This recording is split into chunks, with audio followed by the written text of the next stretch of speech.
Trauma is neither a new term It's hard growing up here. nor a new problem. That's just the reality. It's hard. Of course, violence is the first thing that comes to mind. Take a cue from Healing City, Baltimore director Kim Legree. The consistent theme, decade after decade, is we're not being listened to. Listen to the youth. Like losing friends at a young age, like in the 4th grade, 3rd grade, and then just like as you go on, you just lose more. Listen to Darian. That's all young people know nowadays.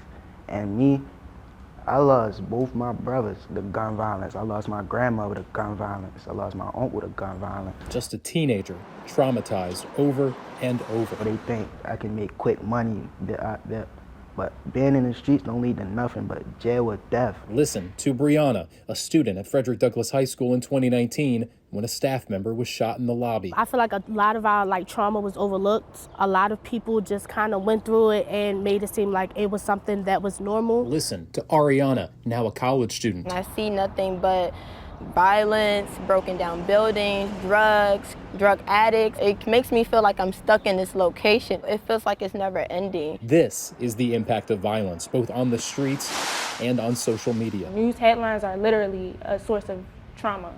They cause trauma. Now I get front row seats to my own trauma, my family members, my next door neighbors, as well as everyone else in this city, every other city. Teens telling us the trauma mixes with mounting anxiety. It's almost like I'm next.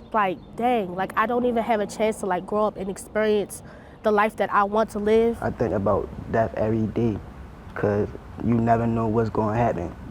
You never know when it's coming. If it happens, it happens.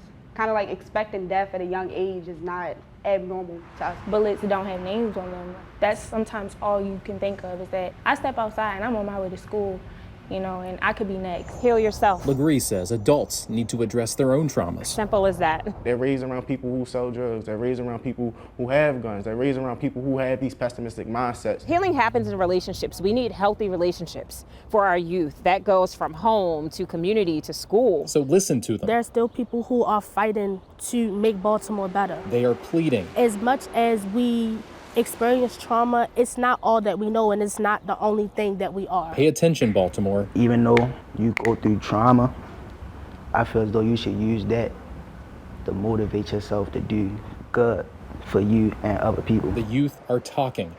Listen up. Baltimore does have a lot of trauma, but it has a lot of beauty. And if we take the time to really pay attention to all this talent and work together to bring them up, I really think that Baltimore could be safer.